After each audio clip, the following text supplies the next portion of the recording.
الحمد لله رب العالمين والصلاة والسلام على نبينا محمد وعلى آله وأصحابه أجمعين أما بعد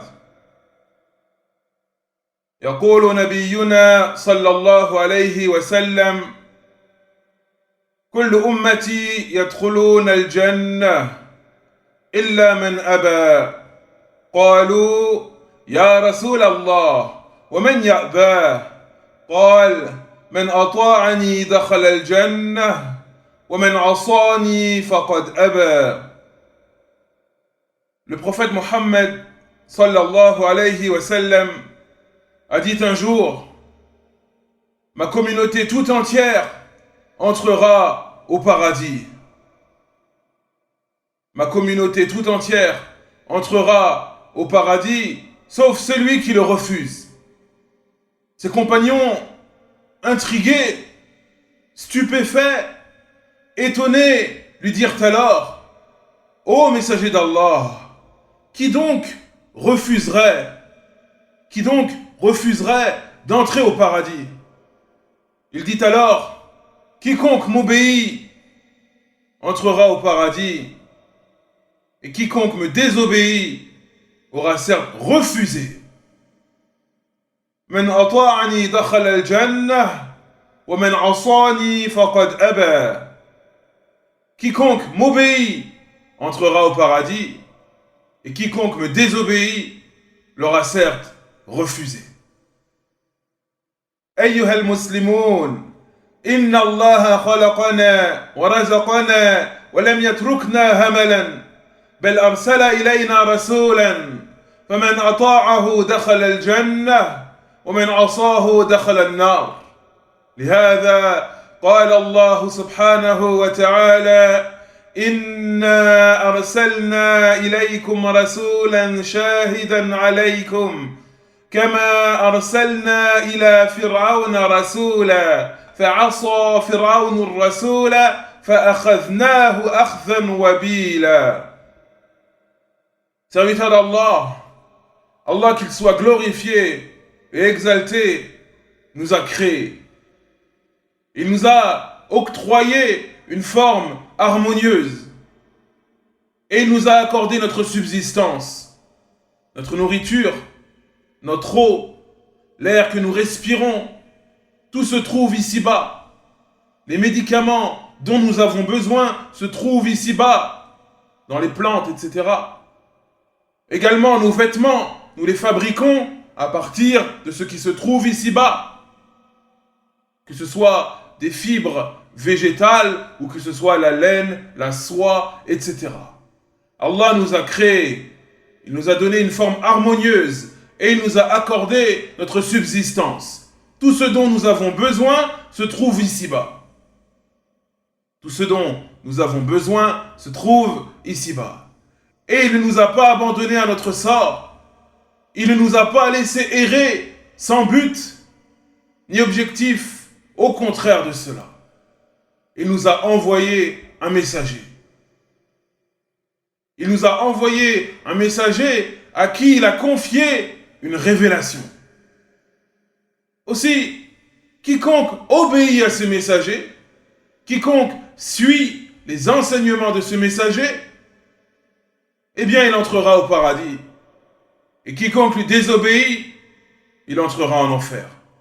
C'est pour cela qu'Allah, qu'il soit glorifié, exalté, nous dit dans son humble livre: Inna arsalna ilaykum rasulan shahidan alaykum kama arsalna ila fir'auna rasula fa'asa fir'aunu rasula fa'akhadhnahu akhzan wabila. Allah nous dit, en traduction relative et rapprochée du sens du verset: nous vous avons envoyé un messager, témoin contre vous-même, tout comme nous le fîmes avec Pharaon, tout comme nous envoyâmes un messager à Pharaon. Pharaon désobéit au messager, Pharaon refusa de suivre le messager, nous le saisîmes donc rudement. Allah, dans ce verset, nous informe qu'il a envoyé le prophète Moussa à Pharaon afin de le guider, afin de lui transmettre le message d'Allah subhanahu wa ta'ala, ses ordres et ses commandements. Mais Pharaon s'est enorgueilli, il a fait preuve d'orgueil et il a refusé de suivre le prophète Moussa alayhi salam. Sa rétribution fut le châtiment d'Allah. Allah nous dit فَأَخَذْنَاهُ أَخْذًا وَبِيلًا. Nous le saisîmes donc rudement. Allah le fit périr par la noyade. Il fit en sorte que la mer se referma sur lui. Et aujourd'hui encore, dans sa tombe, Pharaon est exposé nuit et jour au feu de l'enfer. Et au jour de la résurrection, il entrera dans le feu de l'enfer, wal'iyathu billah, et qu'Allah nous en préserve pour y subir le pire des châtiments.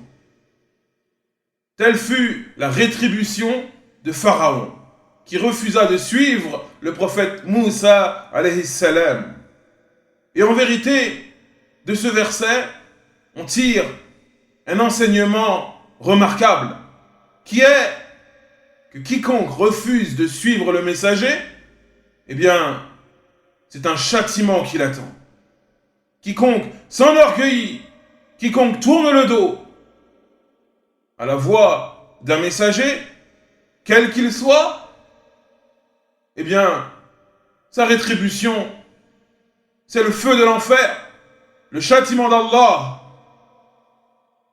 عباد الله يجب علينا أن نعبد الله والحكمة التي أوجدنا الله سبحانه وتعالى على الأرض لأجلها هي عبادته تبارك وتعالى وهذه العبادة لا تكون صحيحة إلا إذا كانت على طريقة النبي صلى الله عليه وسلم. Serviteurs d'Allah, il nous incombe, il nous est obligatoire d'adorer Allah, de vouer un culte pur à Allah subhanahu wa ta'ala. Et c'est la raison et la grande sagesse pour laquelle il nous a créés et nous a fait sortir du néant pour nous donner vie.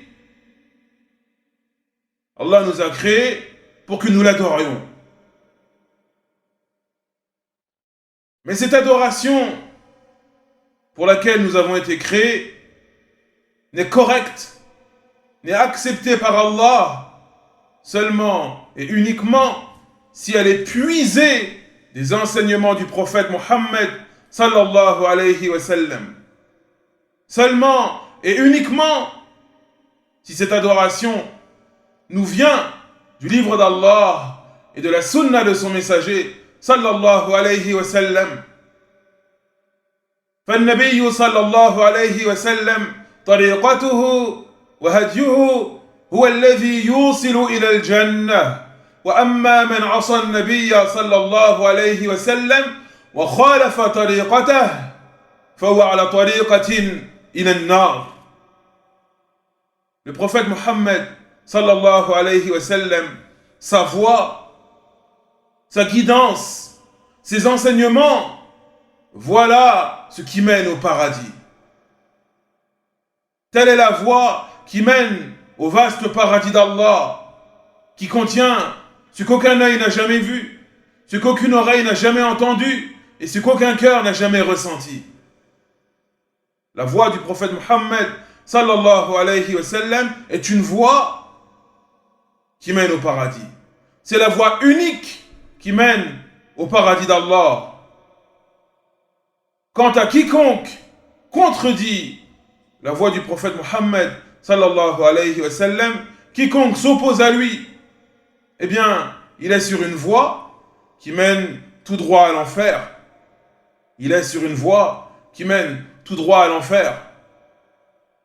قال عبد الله بن مسعود رضي الله عنه خط لنا رسول الله صلى الله عليه وسلم خطا ثم قال هذا سبيل الله ثم خط خطوطا يمينا وشمالا ثم قال وهذه سبل على كل سبيل منها شيطان يدعو إليه ثم قرأ وأن هذا صراطي مستقيما فاتبعوه ولا تتبعوا السبل فتفرق بكم عن سبيله.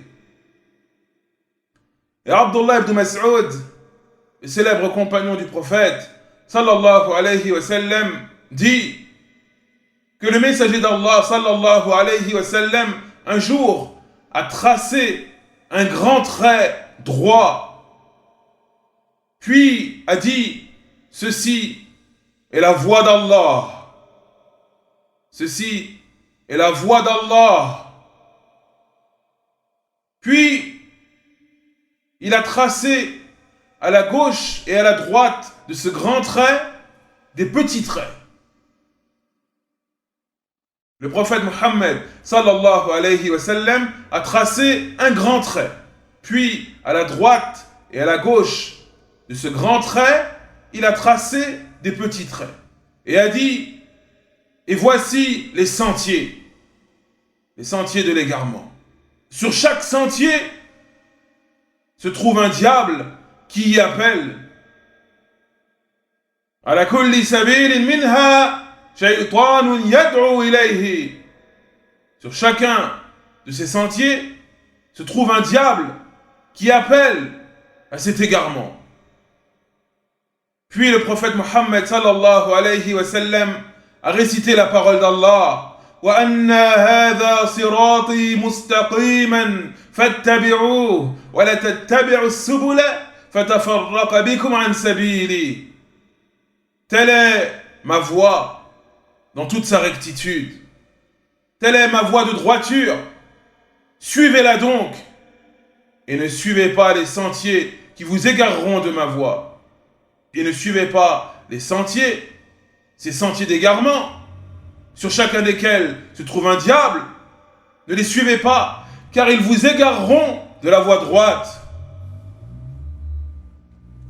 عباد الله أراد الله تعالى منا أن نعبده وأراد منا أن نعبده على طريقة النبي صلى الله عليه وسلم.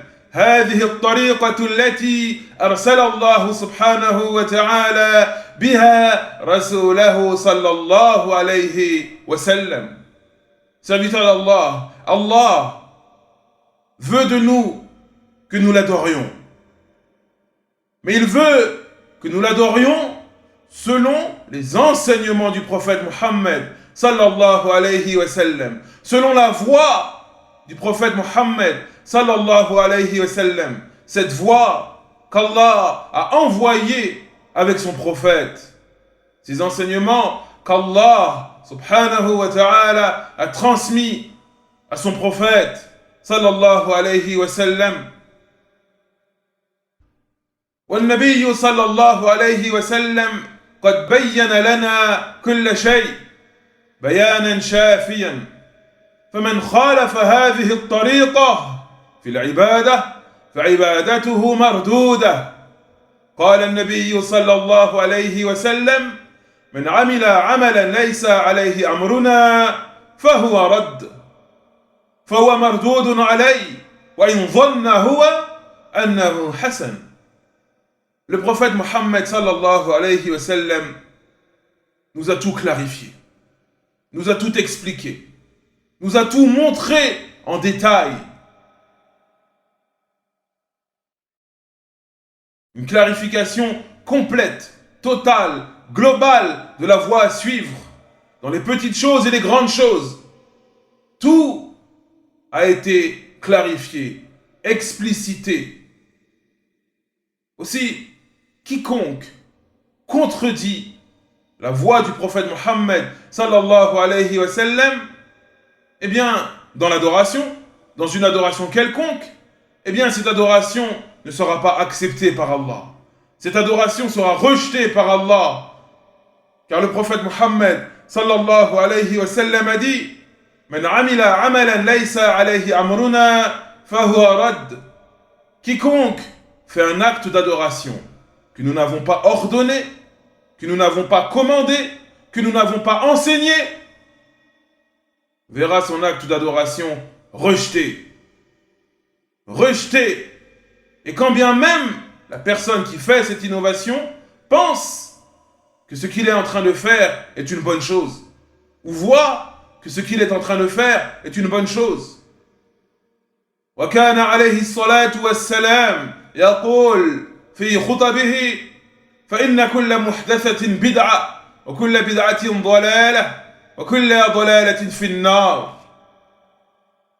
وقال أيضا أنا أتقاكم لله وأخشاكم له ومن رغب عن سنتي فليس مني.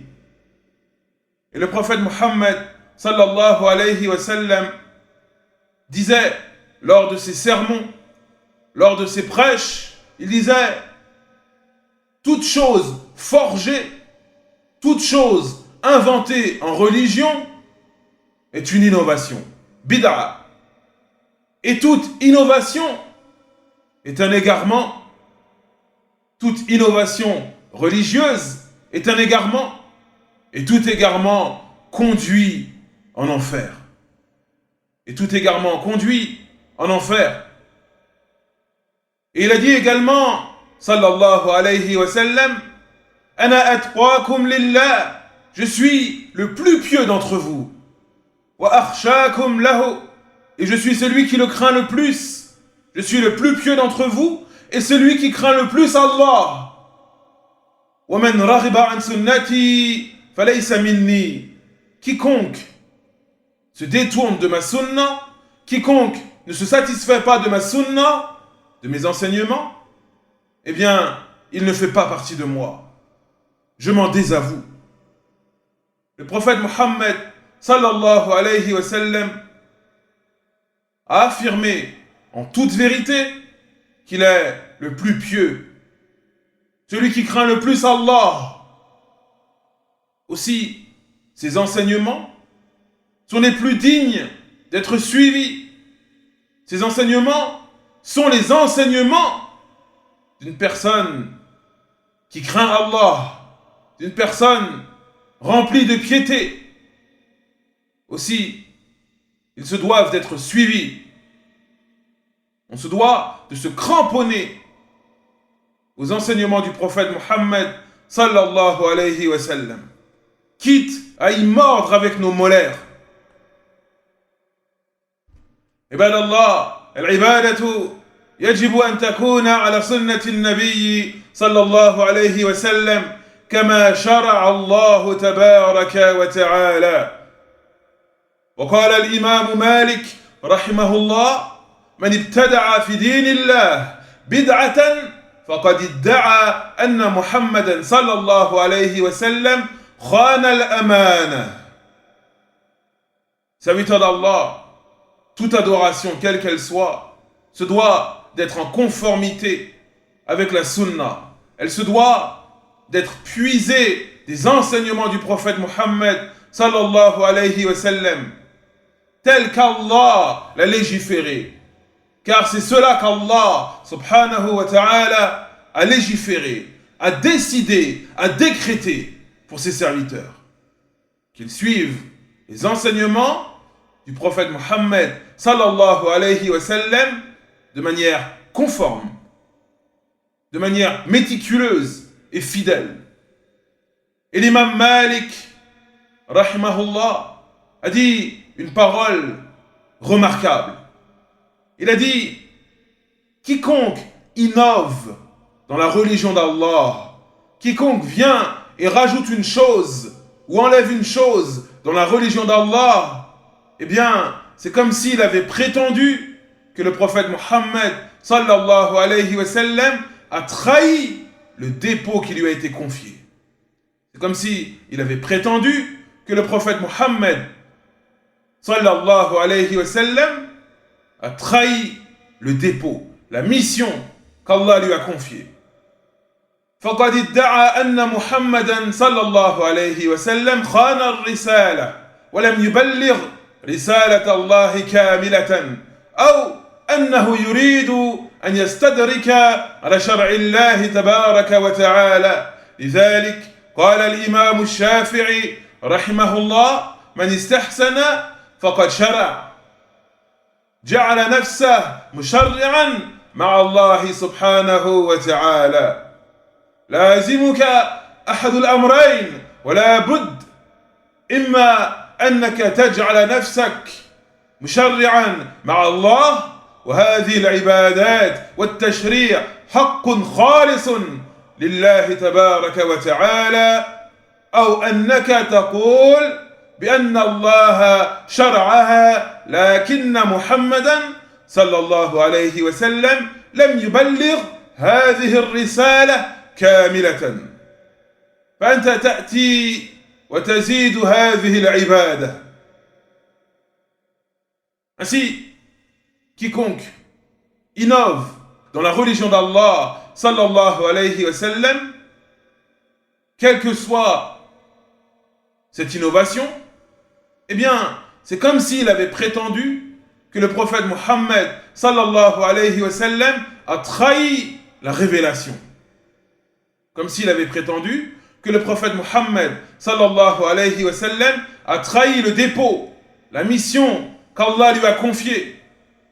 C'est comme si cette personne prétendait que le prophète Mohammed sallallahu alayhi wa sallam n'a pas tout transmis.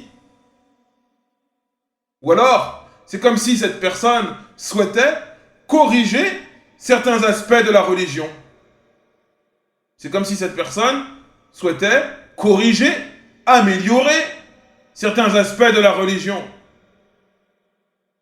C'est pour cela que l'imam Shafi'i, rahimahullah, a dit « Man istahsana faqad shara » quiconque voit que telle ou telle chose est digne d'être rajoutée à la religion ou d'être enlevée à la religion, eh bien, il vient de légiférer dans la religion.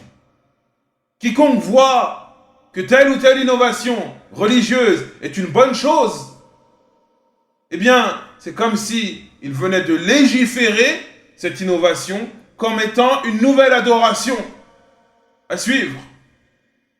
C'est comme si cette personne s'était mis en tant que législateur avec Allah.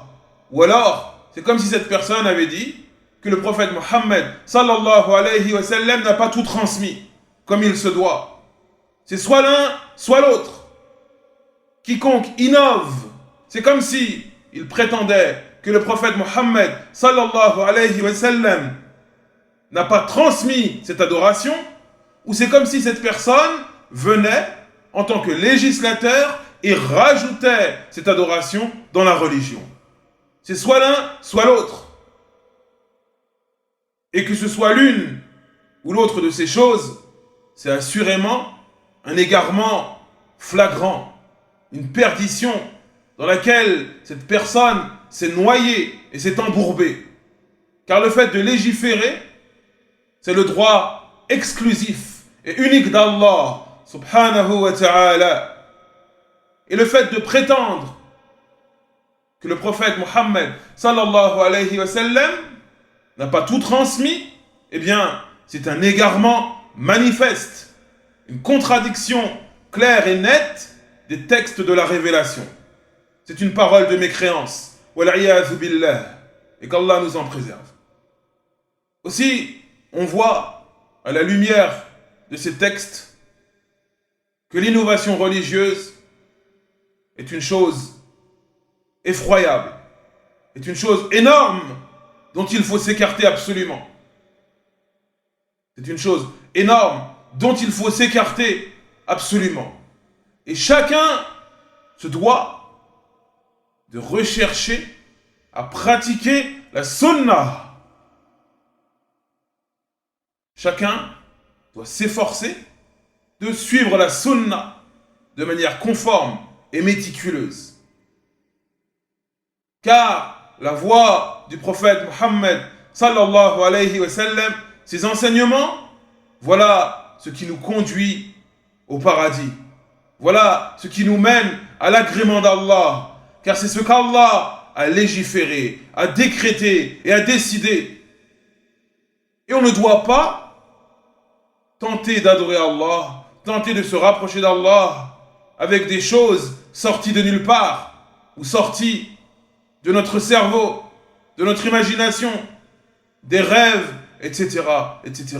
Tout ceci vient en contradiction avec la voix du prophète Mohammed sallallahu alayhi wa sallam. Tout ceci s'oppose et contredit ses enseignements.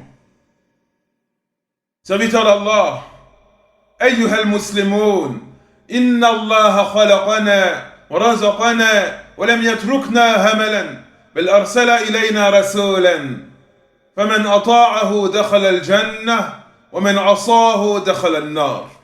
Serviteurs d'Allah, Allah nous a créés, nous a façonnés harmonieusement.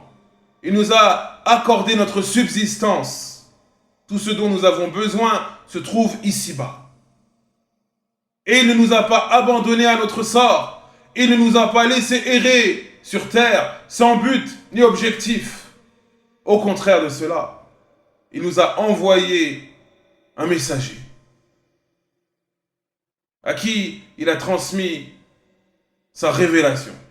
Aussi, quiconque obéit à ce messager entrera au paradis, et quiconque lui désobéit, eh bien, il entrera en enfer. Et nous demandons à Allah de nous préserver de l'enfer. Barakallahu fikum, subhanakallahumma wa bihamdik, la ilaha illa ant, astaghfiruka wa atubu ilayk, wa sallillahumma ala nabiyyina Muhammad, wa ala alihi wa ashabihi ajma'in, wa akhiru da'wana anil hamdulillahi rabbil alamin.